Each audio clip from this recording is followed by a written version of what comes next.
দেশের বিভিন্ন অঞ্চলে উৎপাদিত ভোগ্যপণ্যের সঙ্গে সমুদ্র ও স্থলবন্দর থেকে আমদানি হওয়া পণ্য বোঝায় সারি সারি ট্রাক, কাভার্ড ভ্যান। চলছে লোড আনলোডিং, মোকামগুলো ভর্তি বস্তায়। এমন কর্মচাঞ্চল্য দেশের সবচেয়ে বড় পাইকারি বাজার খাতুনগঞ্জে। গত জুলাই আগস্টে রাজনৈতিক পট পরিবর্তন আর এরপরে বন্যার বিধ্বস্ততা কাটিয়ে নিত্যপণ্যের সরবরাহ স্বাভাবিক হতে শুরু করেছে দেশের এই বড় পাইকারি বাজারে।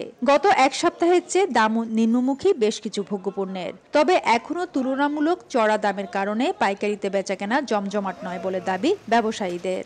বেচা বিক্রি কম, মাল থাকা সত্ত্বেও মানুষ কিনতে পারতেছে না। যেখানে আমরা সারাদিনে 50 বস্তা বা 100 বস্তা পর্যন্ত বিক্রির টার্গেট থাকে, সেখানে দাম কমলে বরঞ্চ সেটা 10 বস্তা আসে যায়। বিভিন্ন ধরনের সমস্যা ছিল, এখন কিছুটা কেটে উঠতে পারতেছি ইনশাল্লাহ।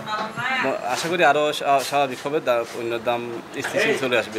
আলু, পেঁয়াজের আমদানি শুল্ক কমানোয় বাজারে সরবরাহ বেড়েছে, সেই সঙ্গে দাম কমেছে এই দুটি পণ্যের। এছাড়া কমতির দিকে রসুন ও আদার দামও।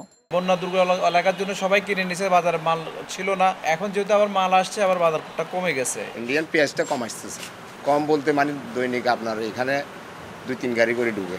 এদিকে ডিউ অর্ডারের বিপরীতে মিলগুলো থেকে 2-1 দিনের মধ্যে তেল ও চিনির সরবরাহ পাচ্ছেন ব্যবসায়ীরা। ফলে বাজারে এই দুটি পণ্যের সরবরাহ স্বাভাবিক। তবে এক সপ্তাহের ব্যবধানে চিনির দাম কমলেও সব ধরনের ভোজ্য তেলের দাম মণপ্রতি 50 থেকে 60 টাকা পর্যন্ত বেড়েছে। চিনি বাজার কমতির দিকে, গতকাল থেকে আজকে চিনি বাজার মনের উপর 40 টাকা দর কমে গেছে। স্বাভাবিক সময়ে খাতুনগঞ্জে প্রতিদিন গড়ে 400 থেকে 500 পণ্যবাহী ট্রাক আসা যাওয়া করে। গেল এক মাসে নানা সংকট কাটিয়ে দেশের সবচেয়ে বড় পাইকারি বাজার খাতুনগঞ্জে ভোগ্যপণ্যের সরবরাহ বেড়েছে। ফলে দরদামে কিছুটা প্রভাব পড়তে শুরু করেছে, তবে এখনও নিয়ন্ত্রণে আসেনি নিত্যপণ্যের। এক্ষেত্রে সাধারণ মানুষের দাবি সরকারের কঠোর পদক্ষেপ নেয়ার। চট্টগ্রামের খাতুনগঞ্জ থেকে ফেরদৌস লিপি, সময় সংবাদ।